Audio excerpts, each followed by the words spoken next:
This is the Project Management Podcast. We bring project management to beginners and experts. Find us on the web at pm-podcast.com or send your emails to info@pm-podcast.com. Hello and welcome to episode number 179. I am Cornelius Fichtner. This is the Project Management Podcast. Nice to have you with us. We continue our look at leadership with the Project Management Podcast's Leadership Series. In our last two episodes, you heard me discuss project leadership with Rick Valurga, author of The Cure for the Common Project. And in this and in the next episode, you will get to hear about 5 leadership principles for project success from Thomas July. Thomas and I begin with the definition of leadership. Then we explore the 5 principles that he recognizes in his book. And from here we move on to some hands-on tips in regards to skills that you need to be a leader and actions that you can apply to work more as a leader on your projects. This episode of the Project Management Podcast is sponsored by the PM Exam Simulator, because nothing prepares you more for the PMP exam than being able to sit down and take a realistically simulated PMP exam. Go to freeexamsimulator.com and get your free 3-day access and see for yourself what the PMP exam is like. On to our interview with Thomas July, author of the book Leadership Principles for Project Success, which was published by CRC Press last August. He is the founder and managing director of his own consulting business, Thomas July Empowerment Partners, a professional service organization for innovative empowerment, consulting and interim management in the areas of governance, leadership, project and operational management. Their unique consultative approach is rooted in the mission statement, empowering people and organizations through leadership. Of course, we are also doing a book giveaway, and we have 2 copies of Thomas's book. As always, 1 copy is reserved for our premium listeners, and 1 copy is raffled off via our Facebook fan page. So go to facebook.com/pmpodcast, find the post with Thomas July's book giveaway, and leave a comment to participate. And now, remember that the task of the leader is to get his or her people from where they are now to where they have never been before. Enjoy the interview. The Project Management Podcast's feature interview. Today with Thomas July, author, speaker, and consultant.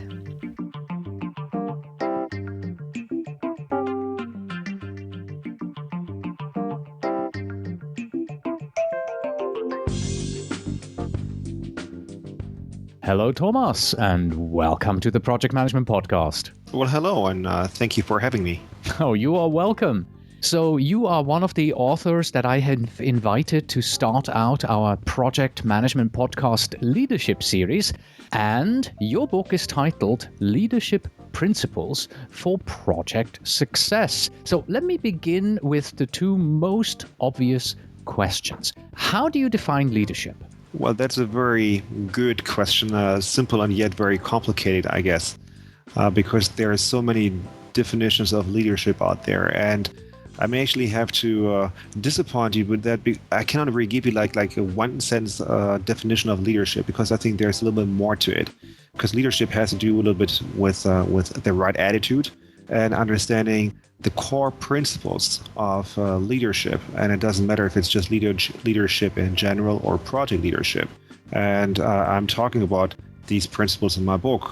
That is, you have to be able to, or a leader is able to build an overall vision, knows about the power of collaboration, knows how to promote performance in the team he or she is leading, and then still has the maturity to reflect on its on the own activities. That means you have to create a culture of learning, and last but not least, a leader ensures results, because this is the bottom line. Okay. So I think that leadership, how I define it, is that you have to be aware of the principles of effective leadership.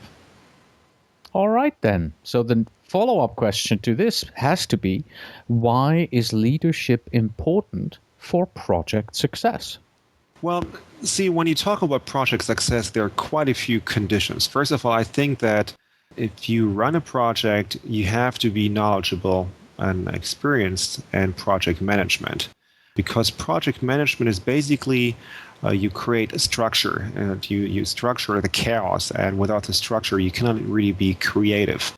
That means without project management there cannot be project success. However, the question is this: is project management really sufficient for project success? And actually I don't think so, because what project management per se is a tool, but we're talking about the direction. And this is where project leadership comes in. Leadership gives the project a direction, the right direction. So that means if you talk about a sufficient condition of project success, we're talking about leadership, and that is your leadership. So what happens if leadership is absent on a project? Does that just mean the direction is missing, or is there more to it? Well, yes. I mean, I'd say the direction is missing, and that's crucial, because when you run a project and the direction is not clear, or you have a team and one part of the team is going one direction, the other team is going another direction, and yet the third part of the team is not going anywhere, it's difficult to achieve project success. So yes, what I'm claiming is that effective project management needs to have a solid foundation in project and team leadership. What was your personal inspiration for writing leadership principles for project success? Well, of course, there's a story to it. A couple of years ago, I was actually working with a coach, and he gave me a homework assignment. And he asked me, Thomas, since you are so interested in leadership, do this. Come up with a list of, say, 10 points, 10 principles of leadership. And so a week later, I came in and he said, well, Christian, it's like, I didn't find 10. I found 3 at that time. So I told him it was vision, or building vision. It was about collaboration and learning. And we talked about it, and he realized that I could, cover pretty much everything about leadership. With time, I added 2 additional principles, that is promoting performance and ensuring results. And so I have had these 5 principles, and I thought then, well, that's great. When I have these principles, I understand these principles, but it's not really helpful if I do not share this understanding in my experience. So it was a coincidence that actually CRC Press approached me and asked me if I wanted to write a book about project realignment, and later I changed the topic toward leadership principles for project success. So it has been a long journey. This book has been in the making for a couple of years. It encompasses my experience in project management, project leadership, and it probably goes beyond that. All right, so let's open up this book and let's take a look at those 5 leadership principles that we have just heard here in overview. And maybe you can give us a quick, introduction to each of these principles, and maybe also an example of how you or someone else would apply this particular principle on a project. The first one that you have here is build vision, right? Yes, building vision is the first principle. And well, when we talk about vision, we're not talking about project objectives. A vision goes beyond project objectives. To give you an example, or to tell you a little story, it's a story I read a couple of years ago. It's about a person coming to a town, and he sees all these people running around being very busy. And so he's asking the first worker, so what are you working on? And he answers like, well, I'm a bricklayer. Okay. So he continues going to a second person, saying, are you a bricklayer too? It's like, no. I'm building this huge wall. Okay. So then he goes to a third person. And he asking him, it's like, so you're a bricklayer building a wall too? It's like, no. I'm building a cathedral. Now, of course, the cathedral is the overall vision. maybe that person has never seen the finished product, the cathedral, but this vision really motivated this worker. It was way beyond, let's say, a traditional project objective. It really motivated him. It was the purpose for him being there. So this is what I mean by vision. A vision goes way beyond it. It gives, like we're talking about, setting the direction of a project. It answers the questions: why do you have this project in the first place? What do you want to achieve with this project? The project objective on the other side frames this vision. So the vision can go way beyond, also without any, let's say, time limit, where project objectives, especially when we're talking about SMART project objectives, meaning specific, measurable, achievable, relevant, time box, kind of qualifies this vision, makes it achievable. So that's why these go hand in hand. Also, when we're talking about building a vision, you have to understand, okay, what are the critical success factors to achieve this vision, to realize the project objectives. And so this goes all hand in hand with this first principle of leadership, meaning building vision. Excellent. Yeah, the second one is nurture collaboration. Yes, and collaboration is probably one of the most important elements in a project. That means we're talking about collaboration, we go beyond communication, but we're talking about teams. And a team is the heart and soul of every project. You can claim to be a project leader, but first and foremost, you facilitate, or you may lead, or you manage a team, and even more important, you are part of a team. That means you're working with a team. It's not if you have an accumulation of individuals, we're not talking about a team. They may work together, but I doubt it that there is synergy. So that means if you want to have a performing team, you have to nurture collaboration. You have to have an understanding of the roles and responsibilities. You also have to have a mutual understanding of the expectations of each role in this role and by the person who's actually filling this role. And also you want to find out a little bit about the individual motivations. Why does a person want to be on the specific project? It's very important because things change. The motivation sometimes doesn't really change that often. And also, it's not just like that you as the project leader, as an individual person, think about the various roles, responsibilities, the various expectations about the motivation. This is something you're doing with your team. It's a joint effort. So this is like nurturing collaboration. It's an ongoing exercise. It's not something you do at the beginning of a project, then you never do it again. No, things change throughout the project. And that's why nurturing collaboration is an ongoing activity. Okay. Then the third one that you have in your book is promote performance. I think that probably goes hand in hand with nurture collaboration, right? Well, absolutely. I mean, you can collaborate. That's great, but at the end of the day, you and your team, you have to perform. And as a leader, it is your responsibility to create an environment that promotes performance on both the individual and the team level. And, in the book, I'm outlining a number of rules which help you achieve this. First of all, you want to be a role model. I mean, you can say, okay, we have you do this and this, and you may delegate things, but then there are things that actually you have to do. So you have, walk your own talk. It's like demonstrate authentic leadership. If you say, well, you do have to do this and this, and you don't follow these rules, no, this is not authentic leadership. Be a role model is the first rule. Then creating the right environment is very important too. It's like you have to find out what motivates each individual team member and the team as a whole, and what do the people on the team, what do they need? What kind of environment do they need? And comes down even to the point like, do they have enough space, working space? A third rule is that you really want to empower your team. That means you have to give the team the information it needs, and you have to share the power so that the team can actually, gets the opportunity to excel and have an active hand in project success.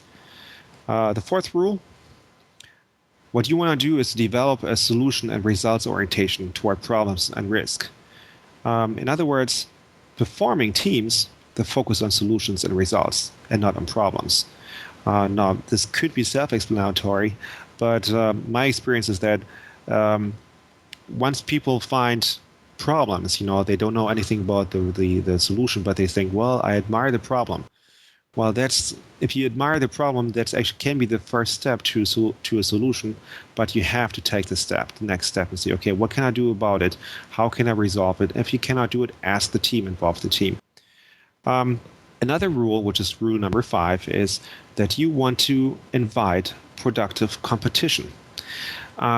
So, for example, when you're in software, what you can do is you can build different prototypes and see what works best. And you have one team working on prototype A and the other team working on prototype B and see what works better. In sports, you can have, let's say, in sailing, you have 2 boats and see which team is better. But again, the goal of this competition is actually to improve team performance, and it has to be linked with collaboration and social sharing. So it's not really like destructive competition, it has to be constructive competition.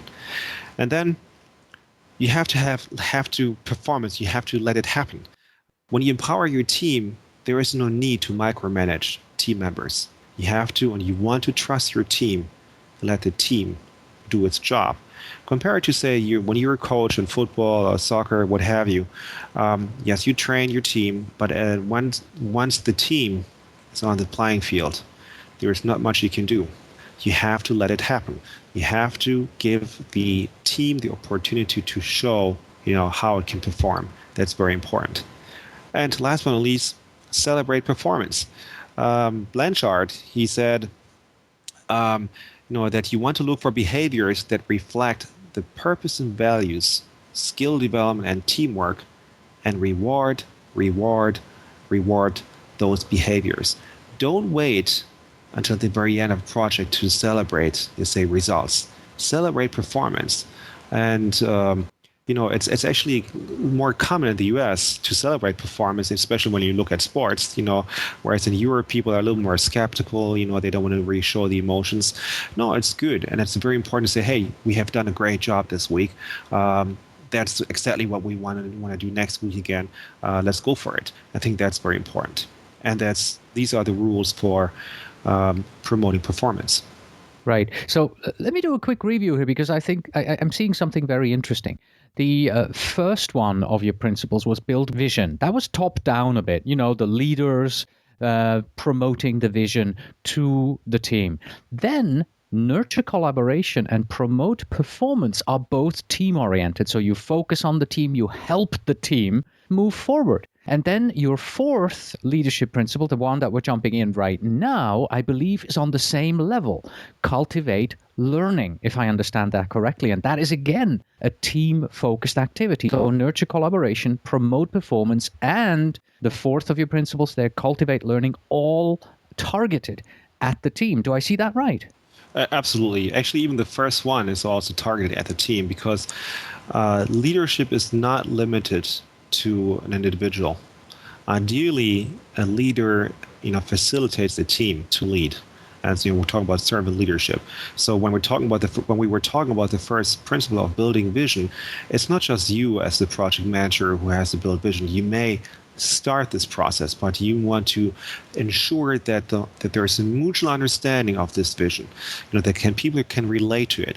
And sometimes you cannot do it by yourself. I mean, if you have a great vision and nobody's following you, well, then you're not really leading a team. Right. So that we're always talking about the team, but this also means that when we're talking about the fourth principle of cultivating learning, yes, the team is right in the middle, and the leader, if we're talking about an individual, has to create an environment where learning can actually take place. How do you do that? Well, first of all, it starts with the understanding that we're human beings. We make mistakes, and actually we want to make mistakes. And you have to create an environment where it is okay to make mistakes, where you tell them, hey, I encourage you to make mistakes and learn from them. just like the saying, never make a mistake more than twice. If you really learn from your mistakes, it's a learning experience. But you have to create the room for your team members to be human, basically. If you want to be creative, if you want to be innovative, but you're not willing, or you don't have the guts to make mistakes, it's not going to work out. It reminds me of, I'm not sure if this story is correct or not, but I have heard it from different people. When they developed the iPhone, so the team went to Steve Jobs and said, well, this is it. And he looked at it and said, like, it's crap, I don't like it. Start again from the beginning. Well, sometimes you just have to have, the willingness, you have to have the liberty to start something again from scratch, where you realize, well, maybe it was not that good after all. Learn from it. Empower your team to perform, to make mistakes, to learn, to innovate. Innovation without making mistakes, it's not working.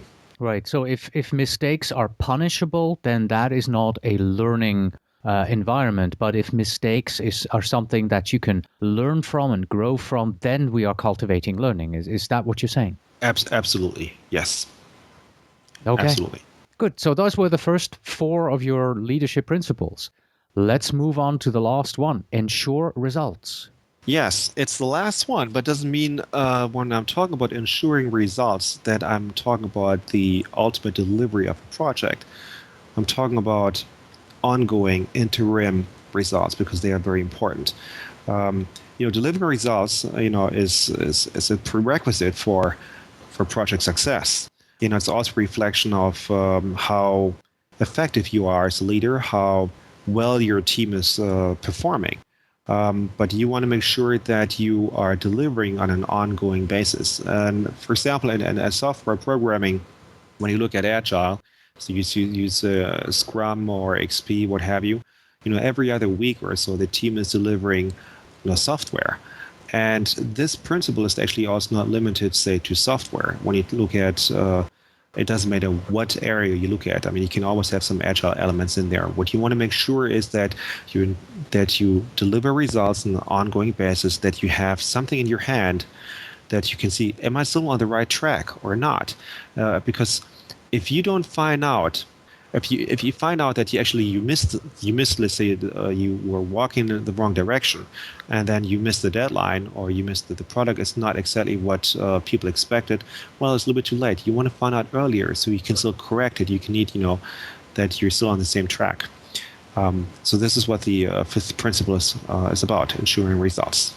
All right, so let's review. We have the 5 principles. Number 1, build vision.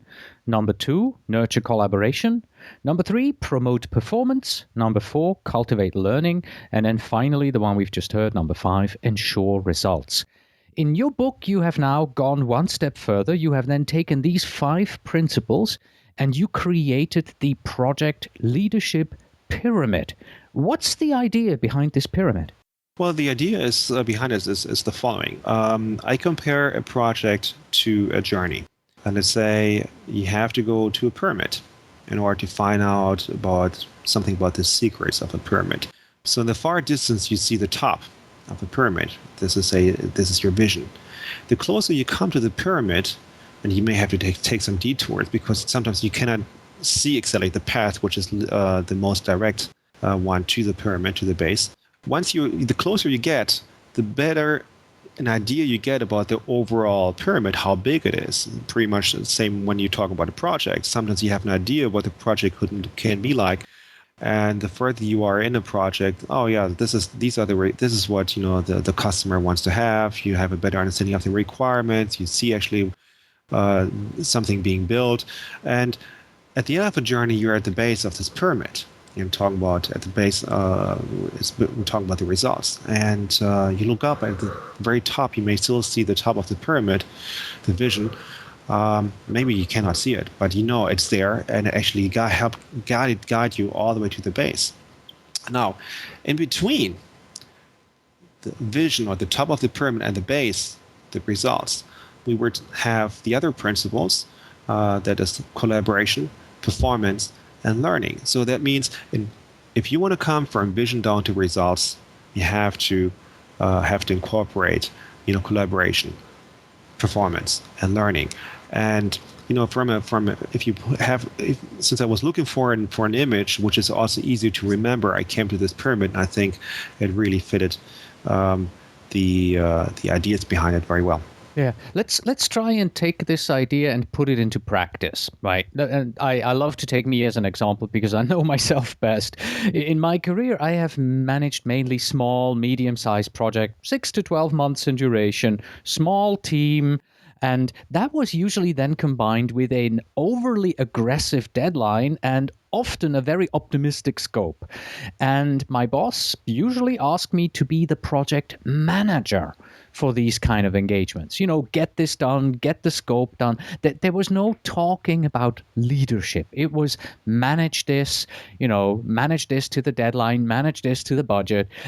What approaches could I have included in my management approach of this project in order to be more of a leader than of a manager? Well, in a situation where you were just the manager, where people say, well, you're not the leader, you have to know what is actually the foundation of effective project management.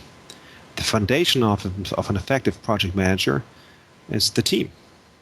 So in a situation like you have just described, it's even more important to empower your team, to build a functioning and performing team. Without a functioning team, you cannot really achieve anything.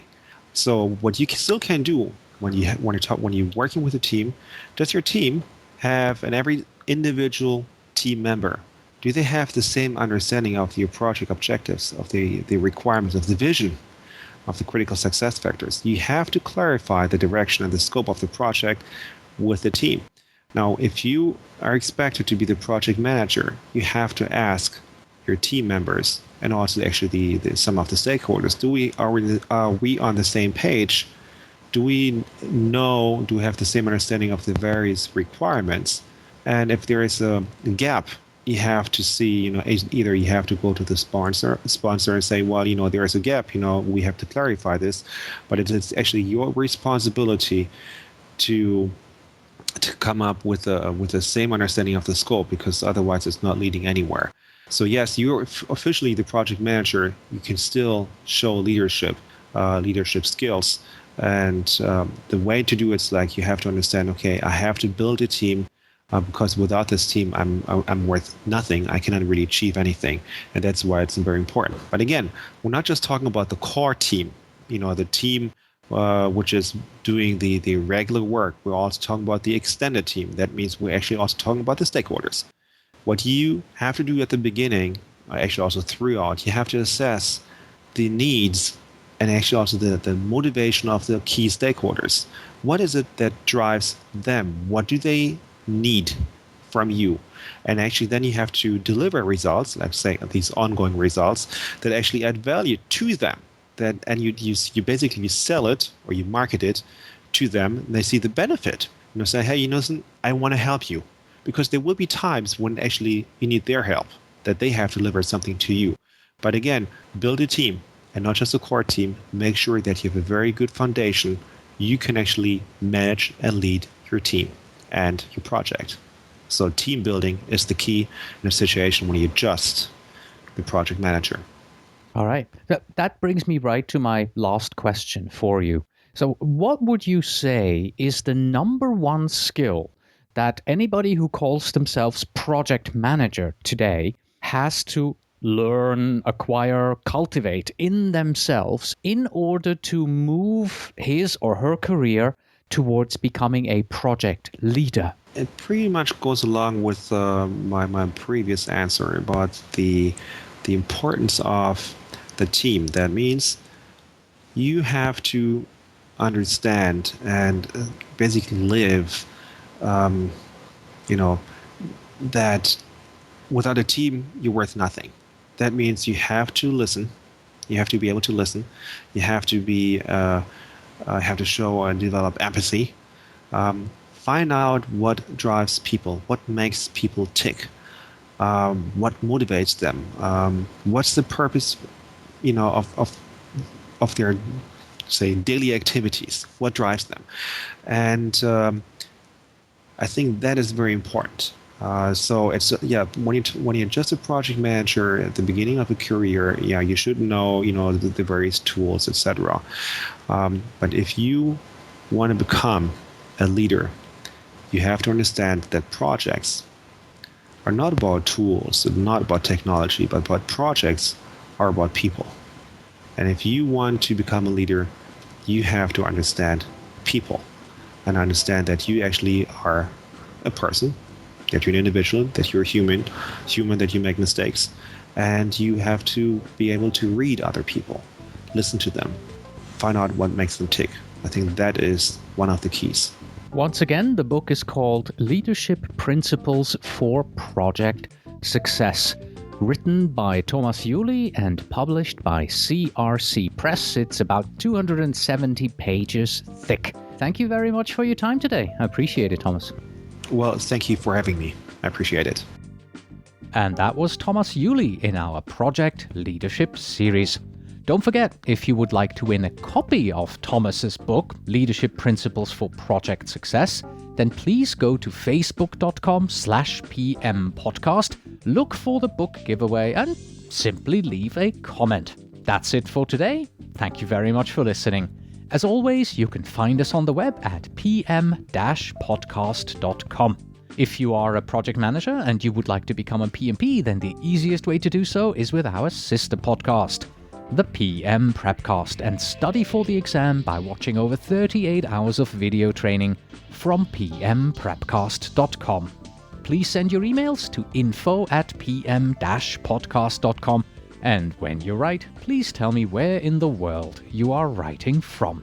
And finally, we have this, a quote from Ralph Waldo Emerson on leadership that must resonate with all you project managers out there, because we lead people into new territory. It goes like this: do not follow where the path may lead. Go instead where there is no path and leave a trail. Until next time. Thomas, I have one more question for you. What was the most interesting project that you have ever worked on?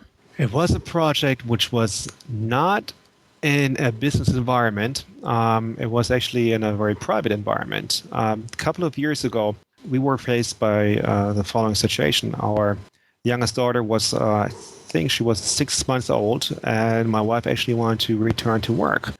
The problem was that we did not have a reliable preschool in town.